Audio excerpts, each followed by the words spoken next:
뭐 개포동 얘기 보셨습니까? 기사 뭐 3억 뚝뚝 얘기 나오고 있고요. 아, 그래요? 뭐 되게 아무튼 지금 아, 그래요? 되게 다양한 스펙트럼이에요. 네, 기사 네, 기사도. 논조도. 예. 어떻게 좀 보십니까?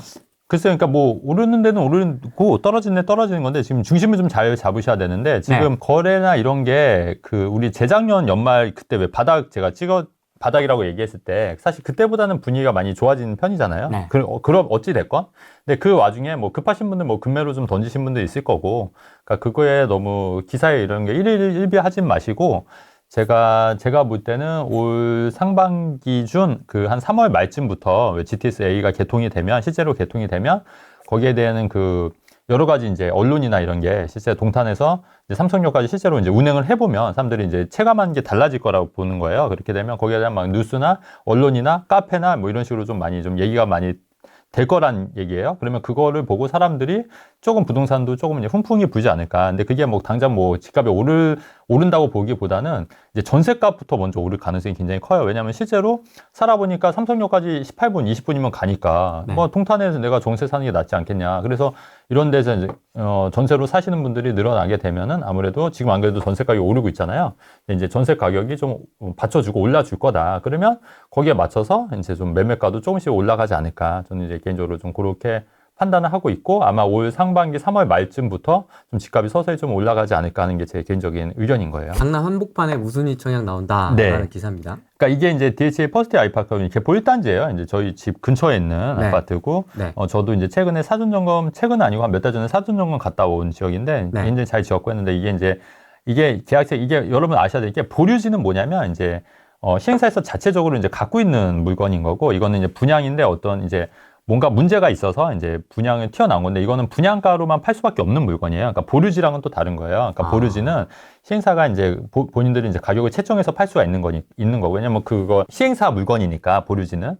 근데 이거는 이제 분양에서 이제 튀어나온 거기 때문에 무조건 분양가로 팔 수밖에 없는 거예요. 그렇기 때문에 이런 거는 청약을 넣으면은 이제 당첨이 되면은 이제 굉장히 메리트가 있다는 거죠. 근데 이제 세 가구인데 물론 이제 이게 확률적으로 굉장히 힘들 거예요. 아마 제가 볼 때는 뭐 경쟁률이 굉장히 많이 나올 거거든요. 근데 어쨌든 로또보다는 낮을 거다. 로또 당첨 확률보다는 낮기 때문에 한번 이런 것도 좀 관심 가져보실 만하다. 이런 측면에서 제가 갖고 왔고, 네. 실제로 이게 이제 그 전용 59가 13억 2천만 원이니까 굉장히 싼 거거든요. 사실은 이게 한 23억 4억 정도 원래 해야 돼요.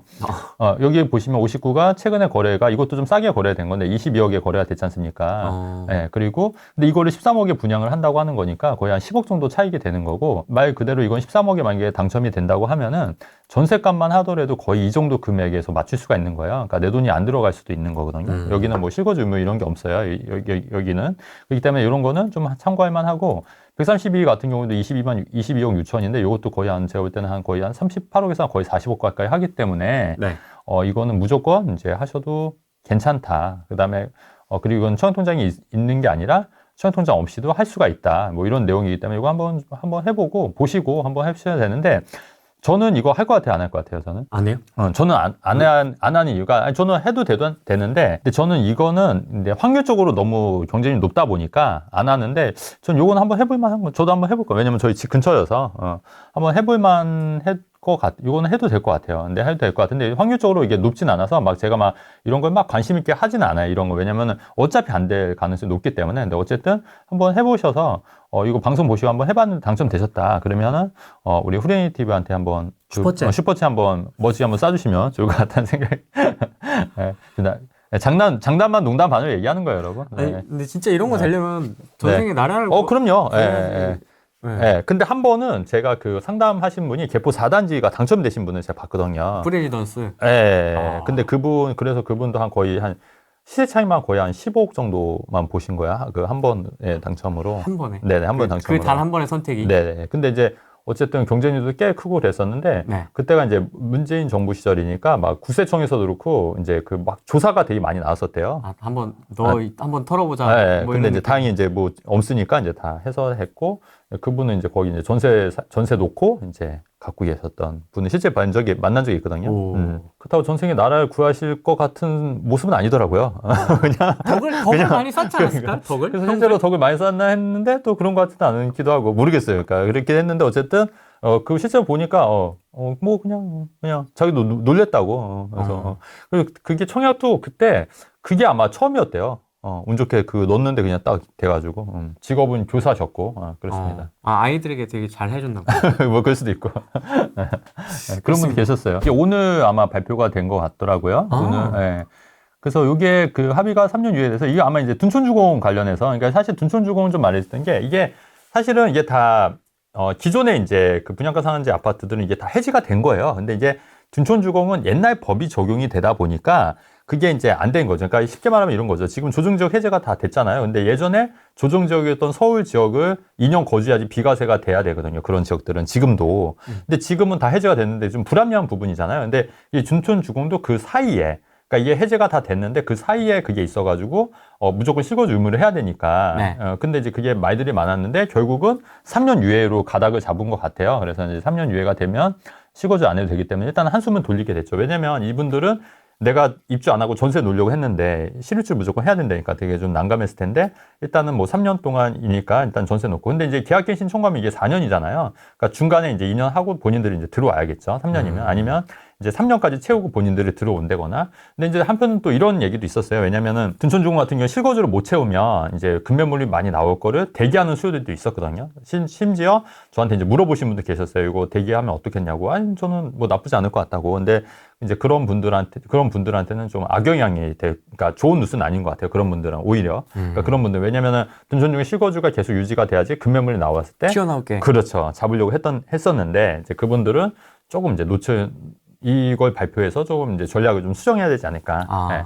이렇게 좀 봐야 될 것 같고요. 네. 어쨌든 요거는 빨리 해결이 돼서 저는 좀 다행이라고 생각하고요. 뭐 그나마 이게 뭐 좀 반쪽짜리이긴 해요. 왜냐면은 3년으로 좀 이렇게 기간을 한정해 있기 때문에. 네. 근데 그렇게 해도 이제 어쨌든 숨통을 좀 트인다는 취지에서는 뭐 나쁘지 않은 것 같다. 네. 이렇게 좀 평가를 하고 싶습니다. 역시 여러모로 둔촌주공은 참 복받은. 네, 어찌됐건 이제 우여곡절이 있지만 이제 잘 가죠. 근데 이거는 제가 볼 때는 풀릴 거라고 예상을 어느 정도 했었어요. 왜냐면은 안 그러면은 너무 이게 너무 그 규제의 어떤 피해에 너무 크게 받는 그런 단지였기 때문에 전 좀 푸는 게 맞다고 좀 판단했었는데 이번에 좀 풀려서 어느 정도 풀려서 다행인 것 같습니다. 마곡 생수기인데 이것도 같은 경우에 지금 마피가 굉장히 많이 나와서 많이 있고 최근에 또 기사 보니까 대출이 여기가 원래 70~80% 정도 나온다고 했었는데 실제로 한 20%밖에 안 나온다.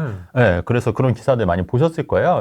그래서 굉장히 난감한데 그래서 저희는 이제 생수금 많이 절대 하지 마시라고 말씀 많이 드렸고 그랬는데 불구하고 하셨던 분들 또 얼마 전에 전화 상담하셨던 분 중에 또 이거 어떻게 하냐고 저한테 여쭤보는 사람이 있었잖아요. 네, 그때 그래서 좀 처분하신 게 맞다고 제가 그때 말씀드렸던 거 기억나고 해서 갖고 왔는데 이게 규제가 오피스텔처럼 좀 완화가 좀 되면 좋은데 요거는 좀 불투명한 부분이 분명히 있고 네.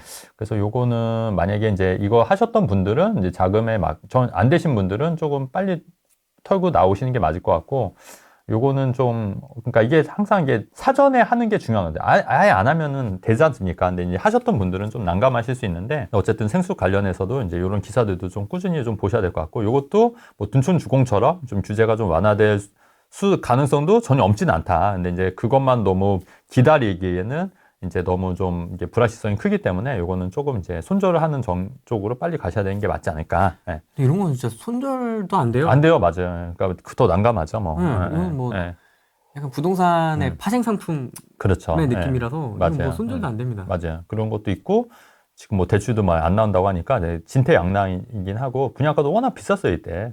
진짜 비쌌어요. 네, 비쌌는데도 근데 여기도 초반에는 피가 좀 붙었었거든요. 그러니까 그때 이제 차라리 파셨으면 좋았는데.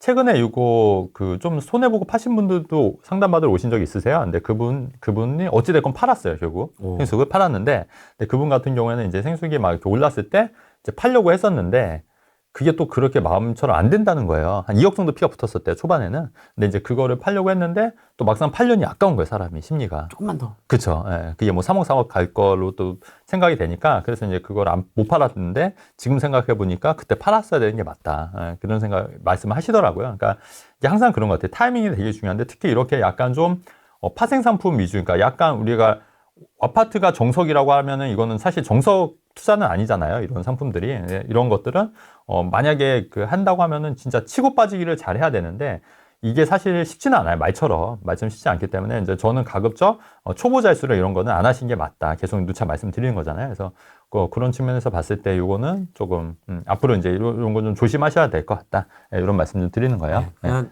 에이 하고 그냥 네. 치웠다고 정리됐다고 네, 네. 치워버리지 마시고 또 계속 투자를 하셔야 되니까 네, 이런 네. 거는 좀 오답 노트에다가 좀 정리를 그렇죠, 그렇죠. 맞네요. 잘 네. 정리를 해놓으시면 나중에 네. 복귀할 때 그렇죠, 그렇죠. 도움이 되지 않을까 싶습니다. 그리고 이건 뭐냐면 59제곱미터가 새로운 국민평형인데 이게 서울 지역에서는 이제 사실일 수 있다. 근데 제가 이제 한번 이런 비슷한 맥락 얘기를 했는데 서울 같은 경우 분양가 워낙 비싸니까 59제곱미터도 청약 경쟁률이 높다는데 어떤 분들은 무조건 대형 평수가 이제 유행할 거다. 소형 평수는 인기가 없을 거라고 얘기를 하지만 실제로 서울은 워낙 분양가가 비싸니까 이제 이런 소형 평형도 저는 인기가 많을 거라고 얘기를 했는데 실제로 서울 같은 경우에는 오히려 60제곱미터 이하가 굉장히 비중도 높고 인기가 있다. 이런 얘기 뉴스거든요. 근데 다만 지방은 또 얘기가 달라요. 지방은 59제곱미터가 이하가 없다는 얘기예요. 지방은. 왜냐면은 거기는 분양가 자체가 별 차이가 없는 거예요. 분양가 자체가 별 차이가 없고 그다음에 이제 그 큰 평수를 많이 선호하는 그러니까 그게 싸기 때문에 그렇거든요. 지방은 싸기 때문에. 그래서 이제 지방은 그런데 또 한편으로는 만약에 청약을 노린다고 하면은 그때도 말씀드렸듯이 경쟁률 자체는 59제곱미터 이하가 경쟁률이 낮으니까 지방은 청약을 59제곱미터 작은 거 하면 더 가능성이 높아지는 거예요. 오히려. 그러니까 지방은 85초과가 더 인기가 많으니까 그런 데는 경쟁률이 높을 거 아닙니까? 근데 역발상으로 우리가 그 좀 작은 평수 할 거면 서울 같은 경우에도 오히려 경쟁률이 높지만 지방은 경쟁률이 낮기 때문에 만약에 청약으로 갈 거면 그런 거. 근데 사실 59제곱미터 이하도 계속 큰 평수랑 그 가격이 계속 벌어지지는 않거든요. 분명 어느 순간이 되면 따라오거든요. 분명히 따라오니까 요 오는 거를 착안을 하셔서 생각을 하셔서 59제곱미터를 하시는 것도 그러니까 저평가될 때 하시는 것도 전 나쁘지 않다는 측면에서 말씀드리는 거예요. 왜냐면 이 네. 지방 이코르 84초과를 네네. 해야 된다. 그렇죠. 84 이상을 네. 해야 된다라는 게 좀 약간 그게 법칙이잖아요. 어떻게 보면 룰처럼 이렇게 박혀 있어서. 그렇죠. 야, 그래도 지방이면 네네. 84 이상은 해야 되는 거 그쵸. 아니냐? 예. 오프가 되겠냐? 수요가 그렇죠. 있겠냐? 이제 약간 그렇죠. 이런 그렇죠. 예. 느낌이라서. 예. 근데 그럼에도 불구하고 이게 84나 이게 큰 평수가 가격이 오르면 상대적으로 59제곱미터 이하가 저평가되는 구간에 있을 수 있거든요. 왜냐하면 3억에 분양받는데 이게 큰 평수가 4, 5억이 되면은 이게 그 상대적으로 싼 거잖아요. 그럼 이게 분명히 그 수요가 따라온다는 얘기예요. 그러면 이게 가격이 올라와서 어느 정도 그 격차를 줄일 수 있기 때문에 오히려 투자적인 관점에서는 소형 평형도 나쁘지 않다는 게 제 생각인 거죠. 그 다음에 청약통장도 훨씬 더 당첨 가능성이 높은 거잖아요. 그럼 만약에 내가 80 초과 84 뭐 100이 뭐 초과해서 했는데 당첨이 안 될 바에는 차라리 작은 거에서 당첨되는 게 더 유리할 수도 있는 거예요. 그래서 이제 그런 것도 그런 측면에서도 이제 59가 나쁘지 않다 이런 말씀을 좀 드리는 거죠. 역발상을 이용할 수도 있겠다. 그렇죠, 그렇죠. 예, 그런 얘기고 최근에 또 49제곱미터도 뭐 방세개 화장실 2개 이런 게 등장한다는 얘기예요. 그래서 지금 59, 뭐 49 평면도가 굉장히 잘 나왔죠. 대신에 좀 작겠지만 그래서 이런 것도 최근에는 조금 이제 왜냐하면 설계가 워낙 잘 돼 있으니까 이런 것도 좀 눈여겨 보실 필요가 있고 그다음에 이런 거는 오히려 당첨 확률이 올라갈 수가 있어요. 왜냐면 경쟁률이 적으니까. 그래서 둔촌주공도 이렇게 작은 평수 같은 경우에도 그 피가 붙은 걸로 제가 알고 있거든요. 네. 그러니까 그런 것들도 어쨌든 당첨되신 분들은 돈을 버신 거잖아요. 내가 그러니까 당첨 확률을 높여서 투자 쪽으로 갈 거냐 이제 실수요로 갈 거냐 했을 때 오히려 이런 작은 평수도 투자 쪽으로도 메리트가 충분히 있을 수 있다는 얘기를 좀 말씀을 드리는 겁니다. 네. 예시로 나온 게 메이플저이네요. 아 그래요? 네. 사구가. 네. 그래서 워낙 이게 잘 돼 있어서 앞으로 근데 이런 초소형 아파트, 초소형 그 평명도가 많이 나올 것 같은 추세예요. 그러니까 여러분들도 그런 트렌드에 맞춰서 앞으로 내 전략을 어떻게 짤지 한번 제 얘기를 한번 들어보시고 어떤 전략을 짤지 한번 잘 고민해 보시는 것도 굉장히 큰 도움이 되실 것 같아요. 네. 그러면 이런 초소형이 네. 나오면 이 경쟁 상품이 이제 팡팡 떠오르는 것들을 네네, 오피나 있을 수 있고 한데 맞아요. 그런 오피나 것들과의 약간 영향이 네네. 또 있을 맞아요. 예, 맞아요. 그러니까 이게 지금 뭐냐면 오피스텔 같은 정말 질문하셨는데 오피스텔이 지금 주택수에 포함이 되니까 사람들의 관심이 떨어지는 거잖아요. 그러니까 이럴 경우에 이제 초소형이 나오게 되면은 이 초소형 아파트의 수요는 더 괜찮은 거예요. 근데 만약에 오피스텔이 만약 주택수에서 배제가 된다. 그러면 이게 또 경합이 되는 거죠. 아파트랑 이 초소형 아파트랑 오피스텔이랑 뭐 그때 되면 또 트렌드가 바뀌는 거예요. 그럼 그때는 초소형 아파트가 메리트가 더 떨어지겠죠. 그러니까 이게 계속 트렌드가 바뀌는 거예요. 그러니까 오피스텔이 주택수에서 제외가 되냐 안 되냐에 따라서 오피스텔의 수요는 몰리겠지만 이런 초소형 아파트들은 인기가 오피스텔 대체제가 생기는 거니까 인기가 좀 떨어질 수 있거든요. 그러면 거기에 맞춰서 또 트렌드를 바꿔서 투자 포인트를 잡으셔야죠. 계속 바뀝니다. 이게 부동산이 생물이기 때문에. 그러니까 그거를 항상 염두에 두셔야 돼요. 그러니까 정말 좋은 질문 하셨어요. 근데 아직은 오피스 대리 주택수에 포함이 안 되기 때문에 이게 경합이 될 일은 아직은 없다. 이렇게 보시면 돼요. 아직까지는. 네네. 이게 뭐냐면 스트레스 DSR이 적용이 된다는 거예요. 그래서 근데 이게 스트레스 DSR 저 기사를 쭉 읽어봤는데 여기서 중요한 게 뭐냐면 그러니까 이미 모집 공고가 끝난 단지들은 스트레스 DSR 적용이 안 돼요. 네. 그러니까 이거는 이제 앞으로 이제 분양하거나 이런 것들이 생기는 거고 그렇기 때문에 이거 대출 한도가 이제 쪼그라드는데 그게 어디까지 적용이 되는지 그다음에 내가 이거 대출 한도가 쪼그라들었을 경우 불이익은 없는지 이런 것도 좀 따져 보셔야 될 것 같아서 네. 요거는 한번 요 기사는 한번 쭉 한번 읽어보시면 좋을 것 같은데 여기 보시면 근데 이미 아파트를 분양받거나 부동산 매매 계약을 했다면 어떻게 될까요? 매매 계약의 경우 시행일 전날까지 계약을 맺었다면 스트레스 대학생이 적용하지 않고요. 아파트 분양 동안 시행일 전까지 입주자 모집 공고가 났다면 그러니까 기존에 입주자 모집 공고가 한 2년 전에 나와서 지금 입주한 물건도 있지 않습니까? 이런 거는 스트레스 디아스 적용이 안 된다는 얘기예요. 그러니까 그렇기 때문에 이런 것들은 전혀 상관이 없다. 그렇기 때문에 요런 거는 기존의 분양권 전매라든가 아니면 이제 지금 이제 입주하시려고 하는데 잔금 받으셔야 되는데 스트레스 DSR 때문에 빨리 잔금을 치러야겠다 이럴 필요가 없다는 얘기예요. 그러니까 입주자 모집 공고가 이미 지났기 때문에 이거는 스트레스 DSR이 적용이 된다 하더라도 적용을 안 받는다는 얘기입니다. 네. 그거를 말씀드리려고 이 기사를 갖고 온 거예요.